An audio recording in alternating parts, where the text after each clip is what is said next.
പ്രതിപക്ഷ നേതാവ് വി.ഡി. സതീശൻ നയിക്കുന്ന പുതുയുഗ യാത്രയ്ക്ക് പത്തനംതിട്ട ജില്ലയിൽ സ്വീകരണം.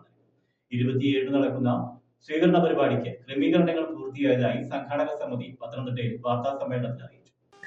പ്രതിപക്ഷ നേതാവ് വി.ഡി. സതീശൻ നയിക്കുന്ന പുതുയുഗ യാത്രയ്ക്ക് ഫെബ്രുവരി മാസം 27-ാം തീയതി പത്തനംതിട്ട ജില്ലയിലെ വിവിധ നിയോജക മണ്ഡലങ്ങളിൽ ഗംഭീര സ്വീകരണം നൽകും. രാവിലെ അടൂരിൽ വൈറ്റ് പോർട്ടിക്ക ഹോട്ടലിൽ വിവിധ രംഗങ്ങളിൽ നിന്നുള്ളവരുമായി കൂടിക്കാഴ്ച നടക്കും.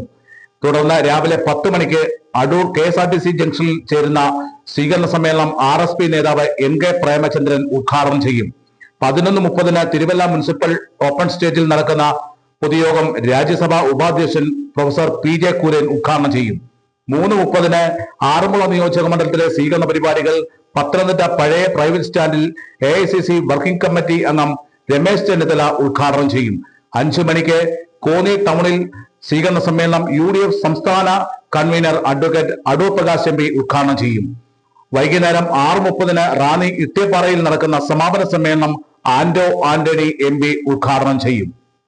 പത്തനംതിട്ട ജില്ലയിൽ തദ്ദേശ സ്വയംഭരണ സ്ഥാപനങ്ങളിലേക്കുള്ള തെരഞ്ഞെടുപ്പിൽ തിളക്കമാർന്ന വിജയം കരസ്ഥമാക്കിയതിനു ശേഷം അടുത്ത അസംബ്ലി തെരഞ്ഞെടുപ്പിൽ ജില്ലയിലെ നഷ്ടപ്പെട്ടു പോയ 5 സീറ്റുകളും തിരിച്ചു പിടിക്കുന്നതിനുള്ള പ്രവർത്തനത്തിൻ്റെ ഭാഗമായിട്ടാണ് ജില്ലയിലെ കേരളത്തിൻ്റെ പ്രതിപക്ഷ നേതാവ് നയിക്കുന്ന പുതുയുഗ യാത്ര 27-ാം തീയതി ജില്ലയിൽ എത്തുമ്പോൾ